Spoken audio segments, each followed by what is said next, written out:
Ignition sequence start. 6, 5, 4, 3, 2. What's good, TV? Hey, yo, what up? It's your boy Face from High School TV. And I'm here with IO. You feel me? From Wlkng. Nobody cares about my thing. Thanks for being on the show, my boy. So, man, for the people that don't know what you do, or why I'm sitting here, I know why. I said, can you inform the people why we're sitting here and lead us right now? Who cares? Basically, he said, who want to see this? My name is IO. A lot of people call me IO Merch.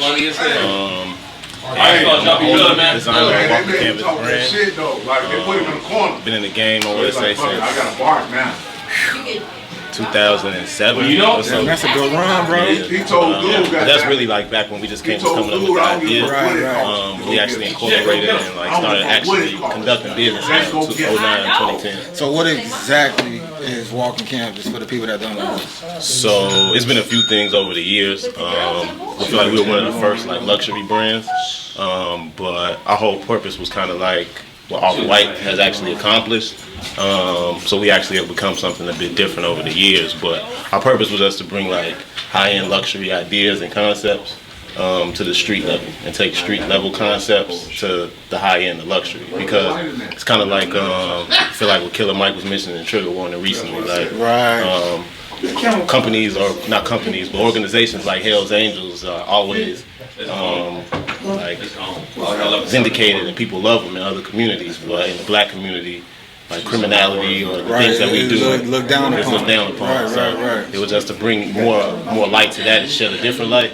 But now we're more so trying to do something completely different, bring something new to the culture, which is basically we're a social experience brand.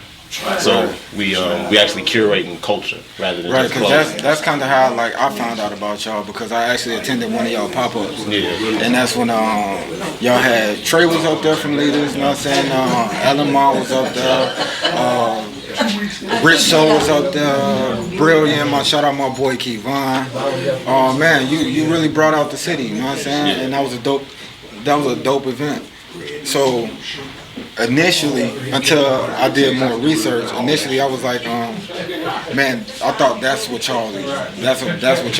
Y'all curated these events to showcase all the brands of Chicago, but I also seen your table where you had the Bernie Mac joint. Exactly. That Bernie Mac shirt is hard. Appreciate it. That's hard, man. Straight up. You know what I'm saying? So I thought that was just something to go along with the event, but it's actually a real, you know what I'm saying, extensive clothing line. Exactly.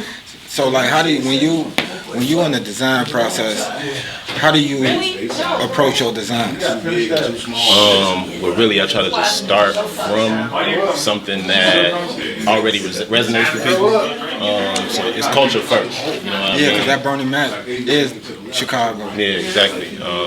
He's one of our idols. I feel like he's a legend. And he's one of the people that every time you see him, something that he was in or something that he did, you forget he's gone. Yeah. And I feel like there's a lot of people in and of our community who are like that. And I just wanted to express that through, appreciate it, the big homie D. Shout out to Diego. Right, shout out to Diego.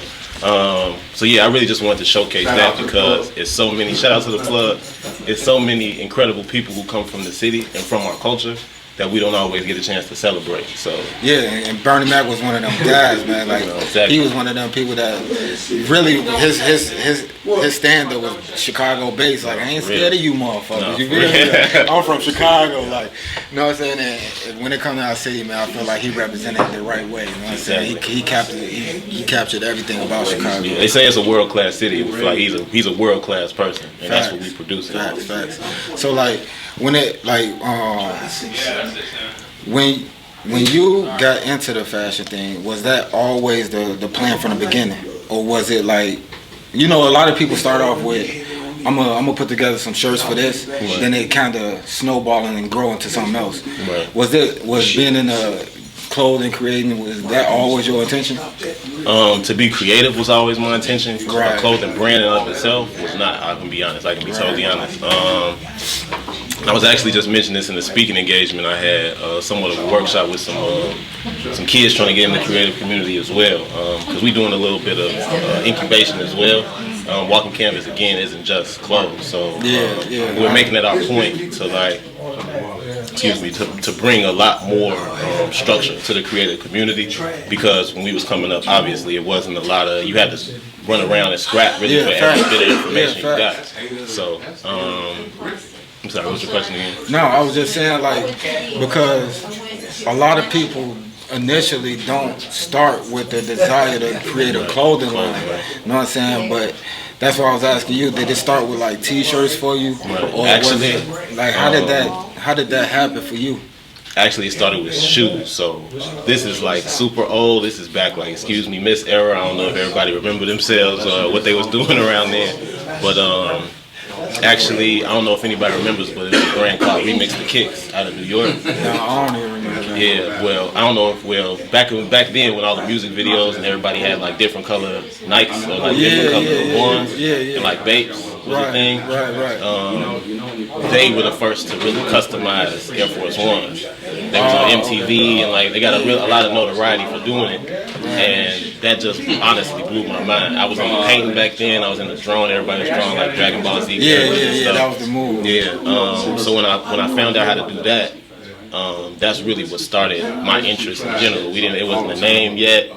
But that's actually where Wlkng Canvas came from, because we started painting on shoes. Right. Wlkng paint canvas. Exactly. It makes sense. Exactly. And yeah, it was just me and two of my homies. We used to draw a lot, and we shared a lot of the same creative outlets.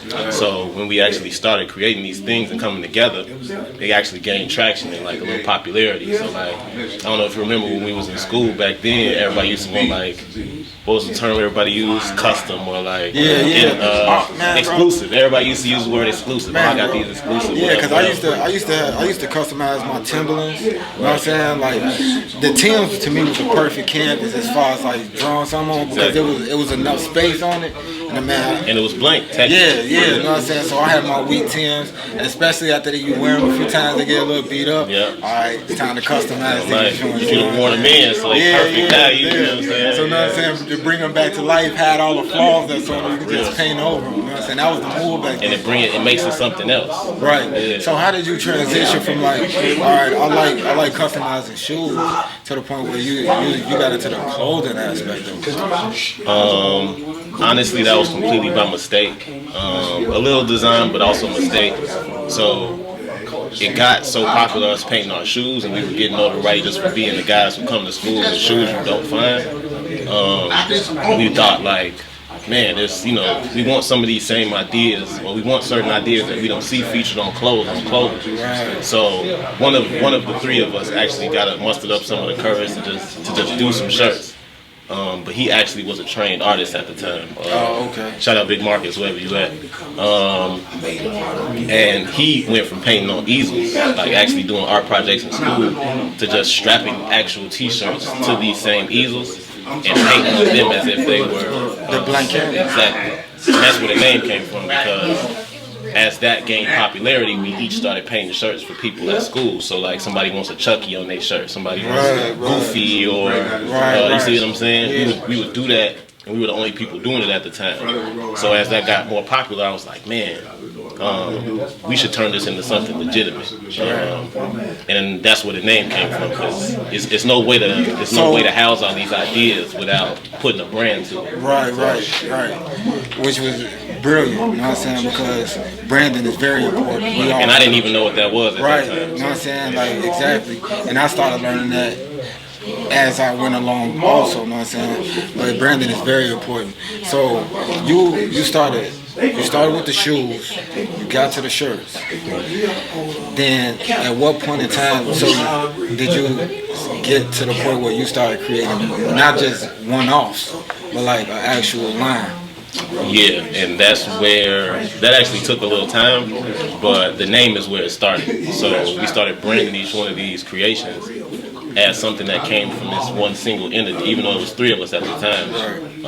But we really just pooled all our talents, and it kind of became a life of its own. So, but we didn't produce, I don't think, our first recurring anything, until I want to say 2006. 97. Okay, So I was maybe like a sophomore in high school. Okay, so what was like some of your early designs like, at that point? Sorry, it's funny that you mentioned that. So the first design ever I made, and after coming up with the name, I wanted to make something that resembled exactly what we were talking about. So a Wlkng canvas. So it was really rudimentary. It was cold, but it was trash. So it's like if you ever seen something that just has ultimate potential, but it's like it wasn't executed. As much exactly. As it So could it's be.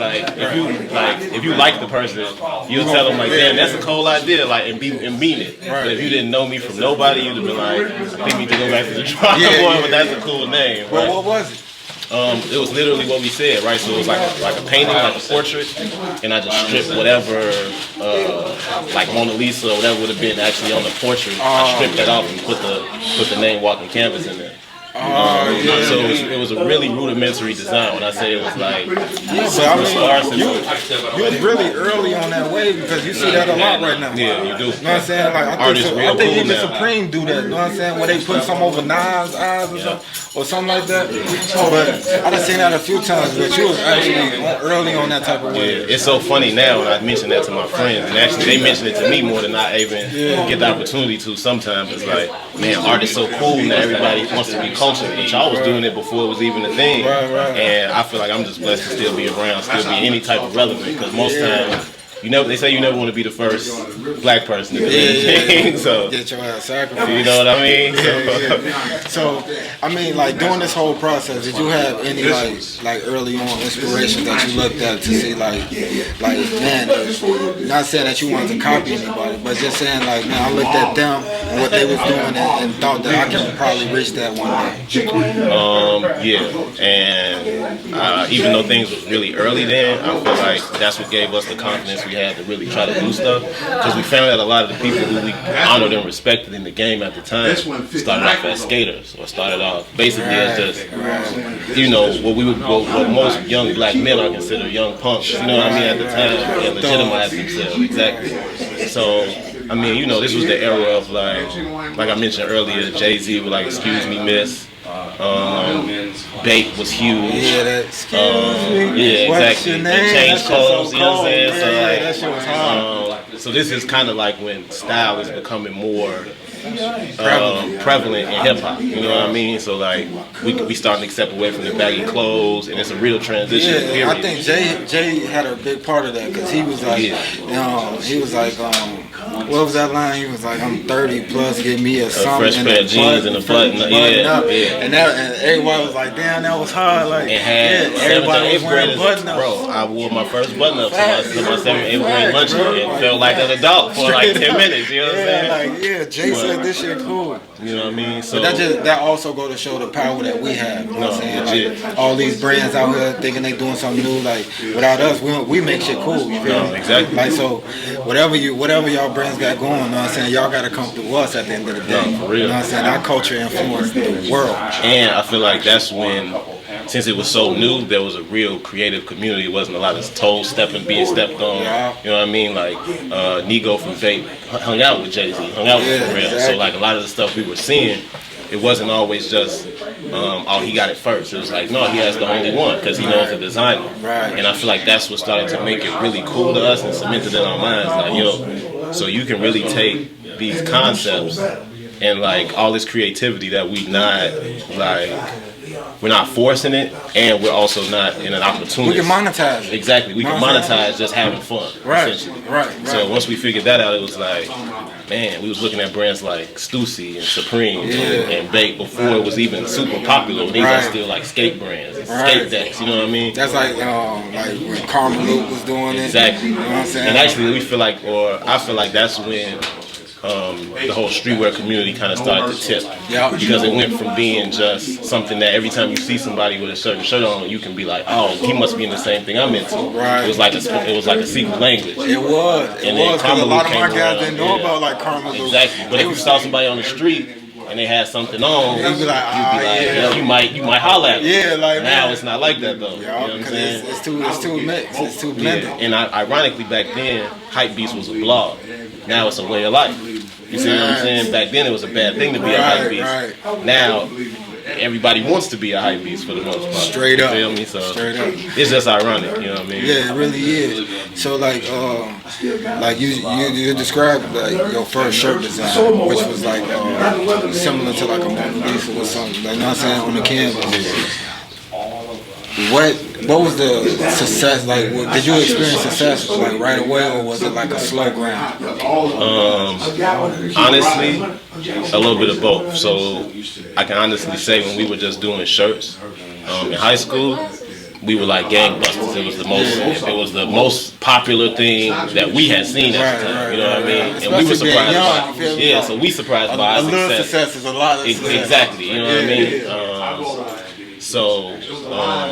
But after that, I can honestly say it was a slow cook up. Our first set of shirts was our first introduction into what this business really is.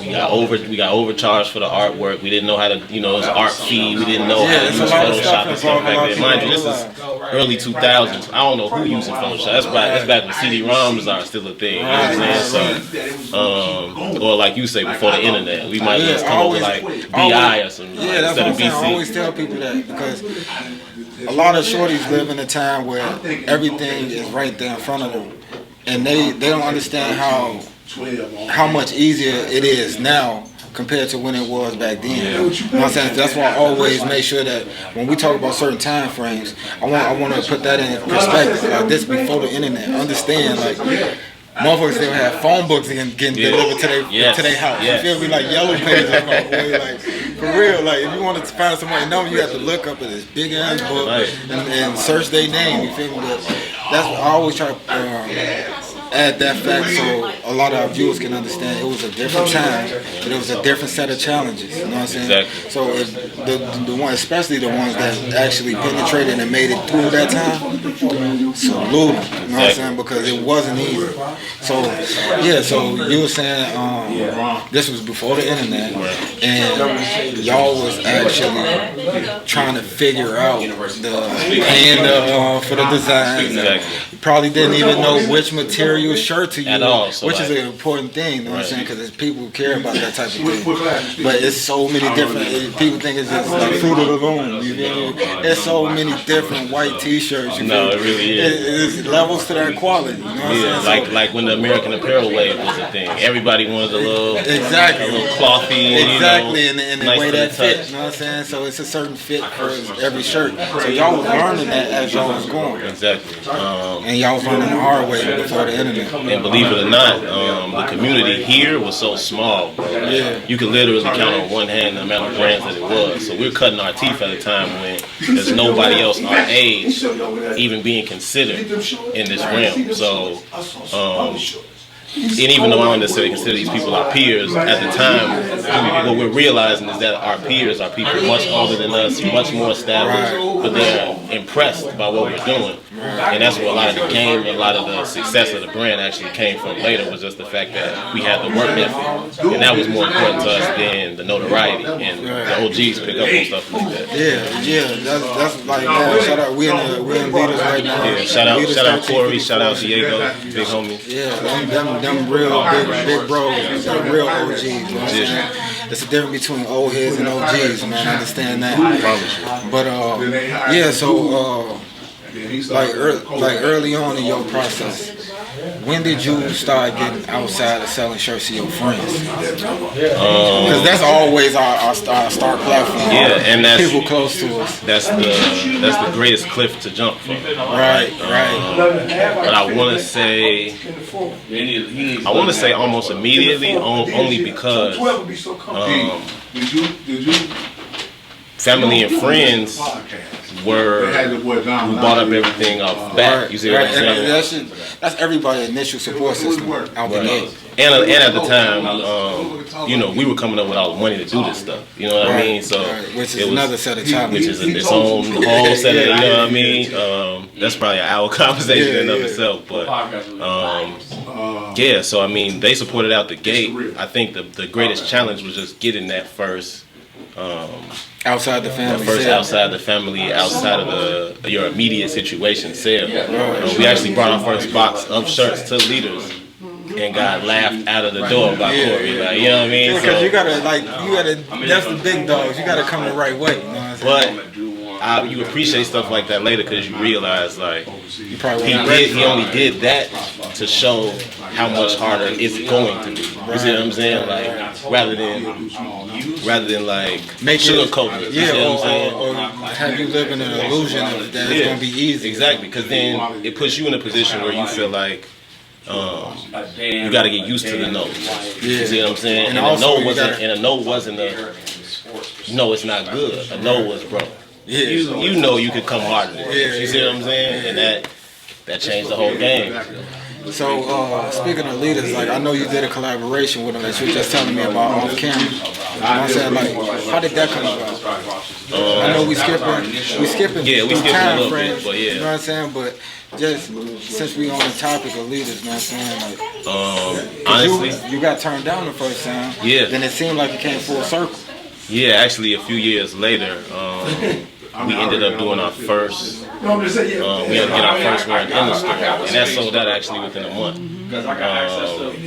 Fast forward a few years later, obviously, you know, we always had a relationship with the leaders' family. You know what I mean? So, and I feel like they just maintained seeing our work because I always wear my work. So after a while.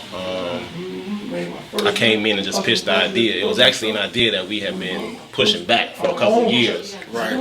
Just trying to find the right way to roll it out and try to figure out a way to scale the idea. You know, a lot of times you come up with stuff, and the first thing that you want to do is show people and, you know, put it out because it's this 15-minute culture that we in right now. But it was a slow cook up, and honestly, we found the right partner in leaders, and that's what really made it a thing. So like, I came in with the same. Believe it or not, I came in with the same ideology like the first time that I got turned down. Because, you know, me and Corey built that relationship over the years, so the first thing I said to him was, all right, tell me what's wrong with this so I can take it back, redo it and get a yes. And as soon as he looked at it, he was like, no, that's perfect. And I would have never expected to hear that. You see what I'm saying? So I came into it expecting a no and got a yes. And there's no better place than that to be. You know what I'm saying? Because you're ready to do more work. And they like, oh no, that's good enough. So it's like, but you end up, you know, still doing the work on the back end. Like, no, you know what I mean? But that just, I feel like that creates a way bigger splash. Right. So, and I feel like people, including myself, but everybody gets to have a better, richer experience based upon that. You see what I'm saying? Right. So, like you were showing me pictures before we started the interview of the actual collab. So what would you say was the thought process going into that leaders collab? Because like this is something you've been trying to get for a long time, and for it to finally come to fruition, like it got to be like, man, a real good feeling. Yeah, it was. This is a premier, not even just streetwear, but the premier fashion or style house, I want to say, for Chicago for the most this part. is that place. Exactly. So, man, when it happened, it was definitely a cathartic experience. But it was a long time coming. I feel like where we're taking it now, what's the point of doing it in the first place? But the biggest thing about it was just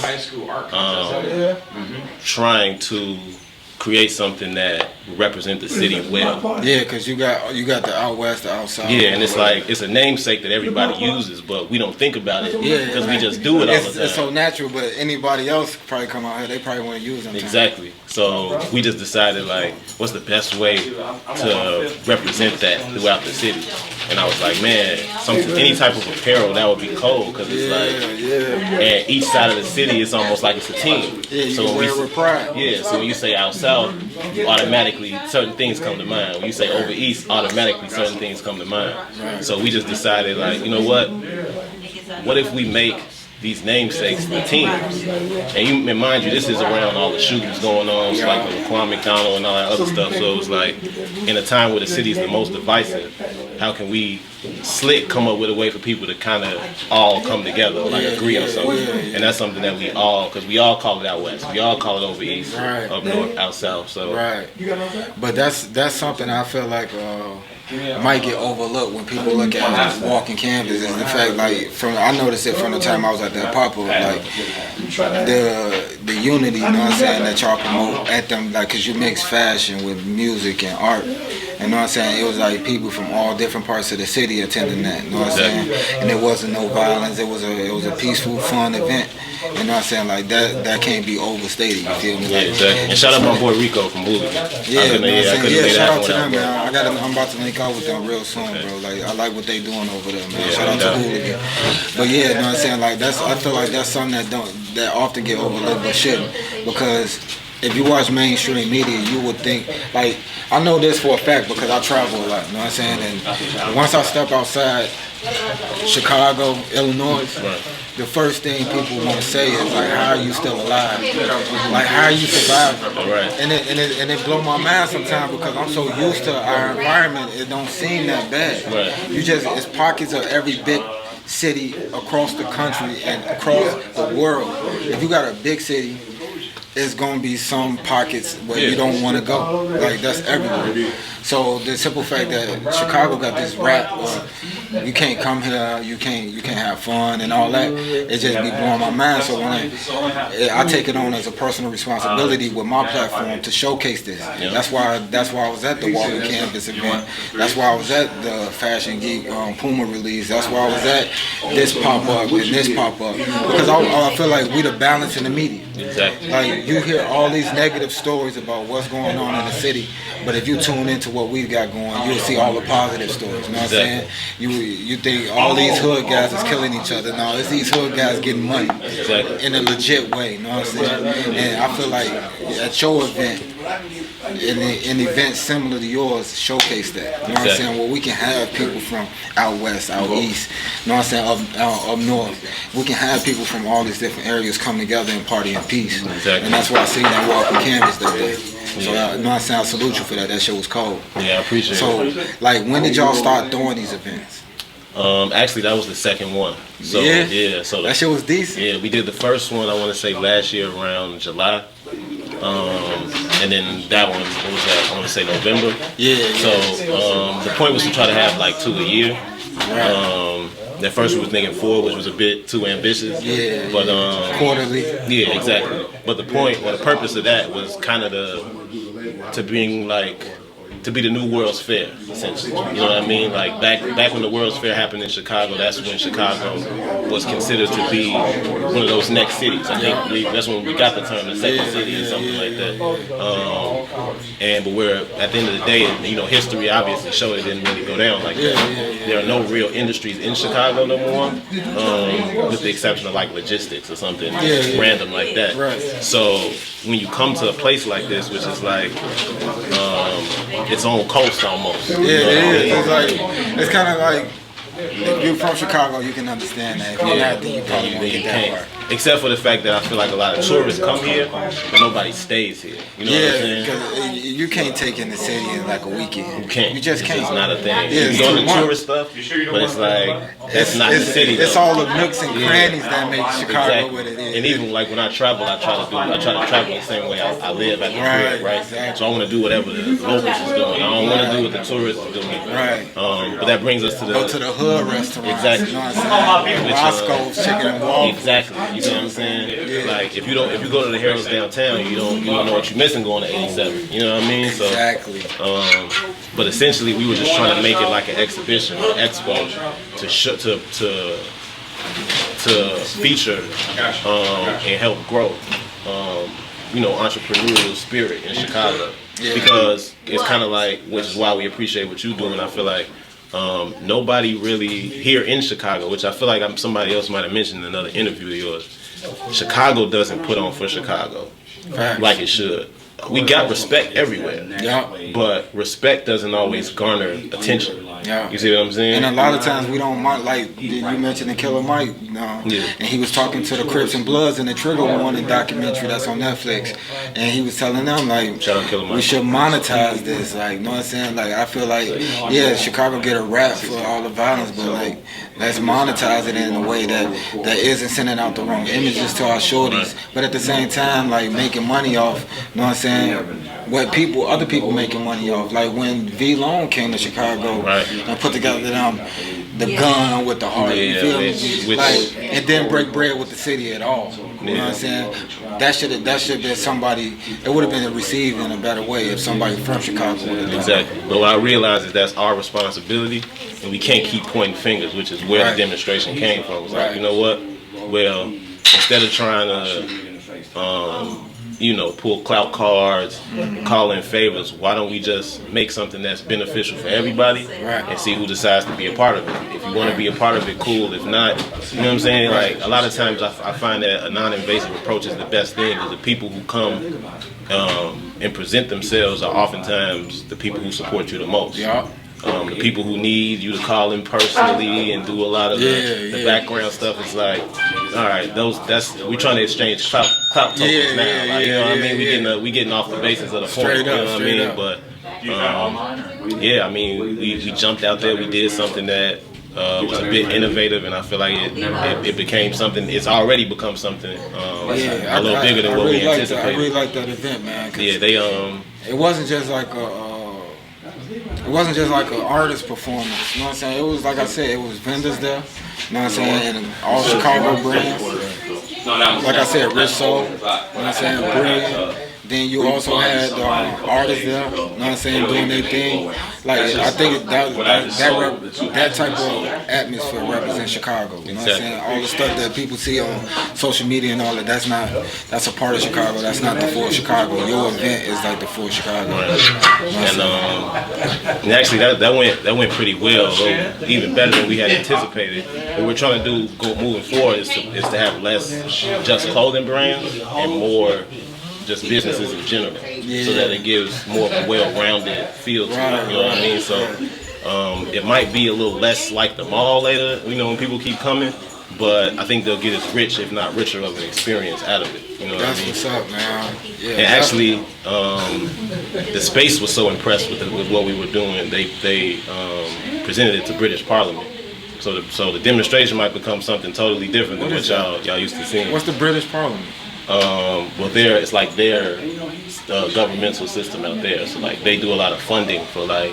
And you mean like in Britain? Yeah, in the UK, yeah. Oh, I'm thinking it's like some company name. No. I mean the place, the actual geographic region. Damn. So y'all, it might be something in the works to get it over there. Or something. Or just a bigger presence here. You know what I mean? So like with a more of a backing. Exactly. That's what's up, man. I hope that shit falls through. You know what I mean? Straight up. So, man, like I feel like I'm forgetting something. Am I missing something? You know what I'm saying? Because I know y'all doing a lot right now. You know what I'm saying? No. Anything coming up we should be on the lookout for? Anything definitely. I missed, like. So what we're doing with the city series. So the first one was a Chicago series because it was supposed to be about here. Right. What we're doing is expanding that idea. I actually have a residency with leaders now. That's what's and up. we're doing them recurring. So the next one that we're doing should be either in the spring or the summer, Right. and it's gonna be a whole nother thing. So definitely be on the Next lookout for level. that. Yeah, Next definitely level. next level drop. That's what it's about, man.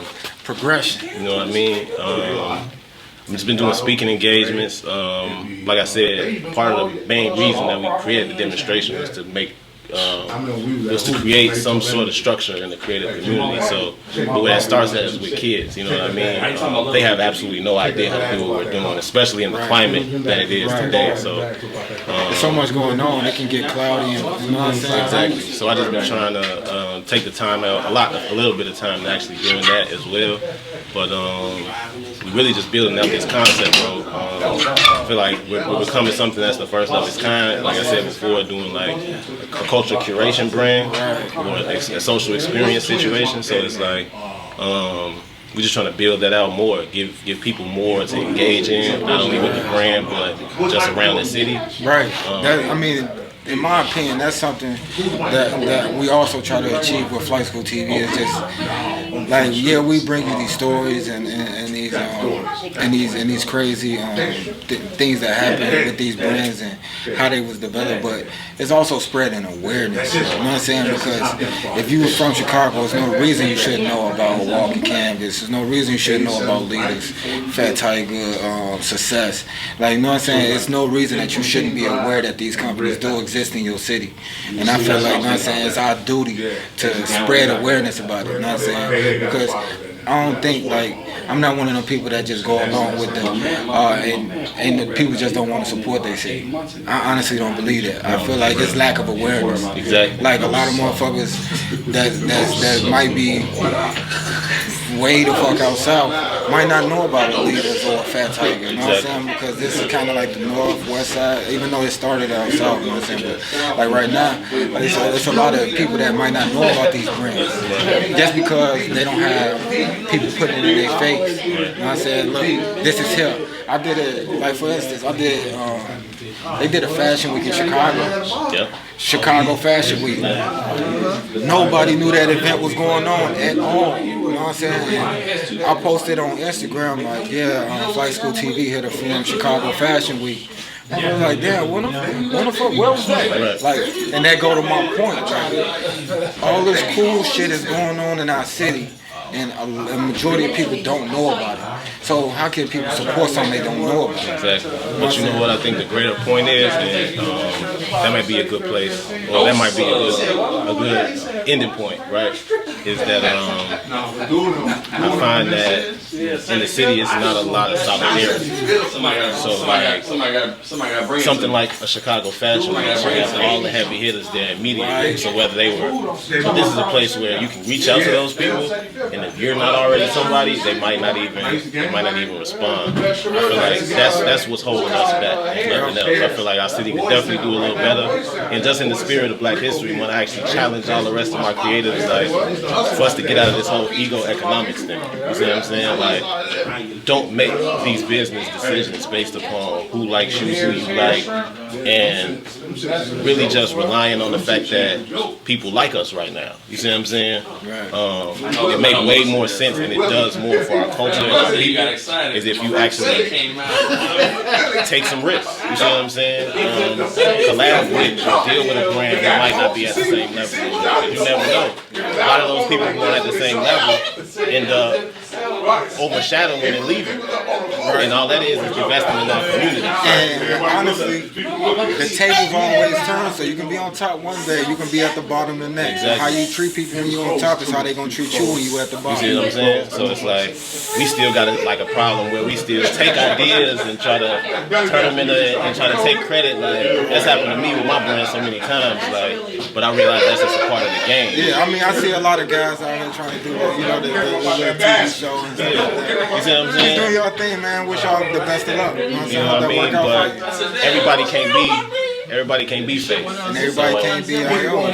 So, but that's what I think. I feel like that's my challenge to the rest of the creatives. Like, if you see somebody with potential, big them up. You see what I'm saying? Deal with them, whatever makes sense for both of you. You definitely don't want to give everybody your coins. I get it. You did work hard for them joints. But like, there should be no more toe stepping in the city. Yeah, you see what I'm saying? That's why I salute a brand like Leaders, because even though they at this level, you'll still see a collab with, you know what I'm saying? Like the crime pays joint, you know what I'm saying? Like Trap House Chicago, you know what I'm saying? Like, a lot of people might not know about Trap House Chicago, but Leaders will do a collab with them, then turn around and do a Black House collab. You feel me? Like, that's why I salute Leaders all the time, man. It's very important to our city to understand that part. But you know what I'm saying? Like, what can people expect to see from you coming up, man? Like, be on the lookout for.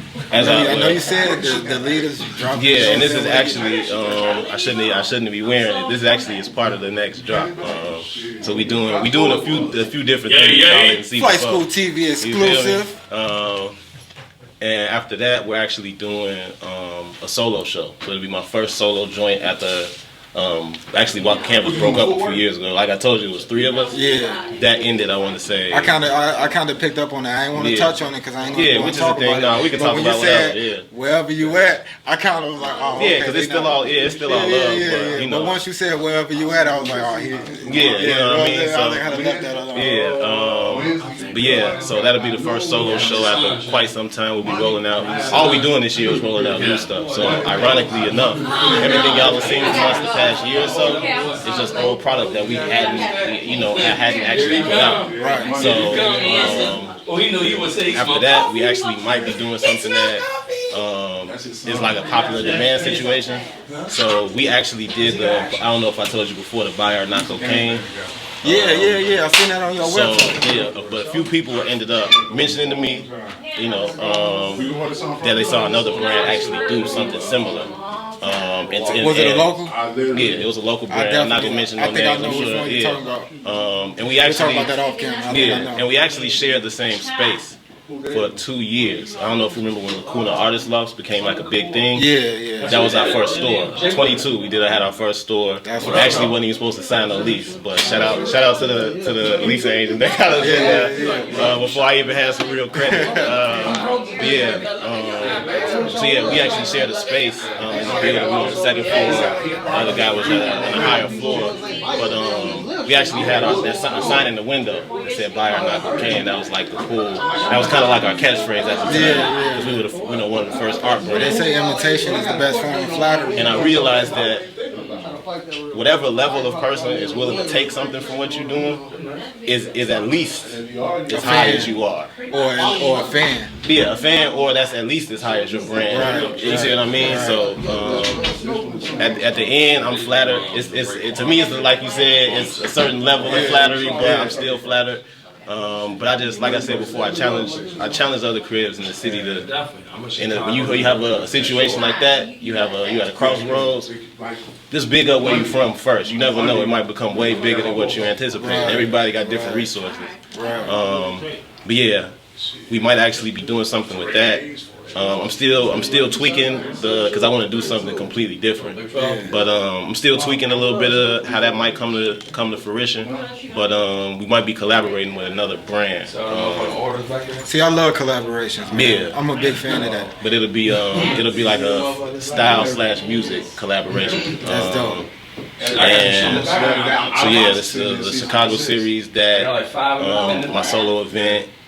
And the next demonstration is actually coming right after Complex Con.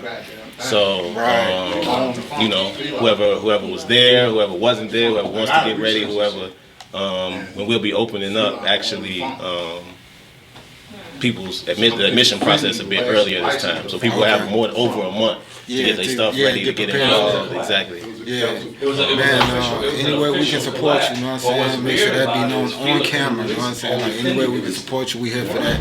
Man, Flight School TV wish you nothing but more growth and progression in what y'all doing, man. It's a good thing for the city. You know what I'm saying? It's a unifying factor.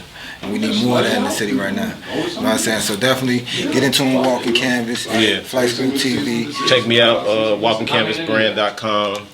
Check me out on Twitter at Wlkng Canvas, and on Instagram, it's the initials, same as mine. I'll show it to you. Yeah. We're gonna have to get some people over that. You feel me, man? But stay tuned, man. Get involved with what's going on with Wlkng Canvas if you're not already. Flight School TV, we out. Ignition sequence start. 6, 5, 4, 3, 2. What's good TV?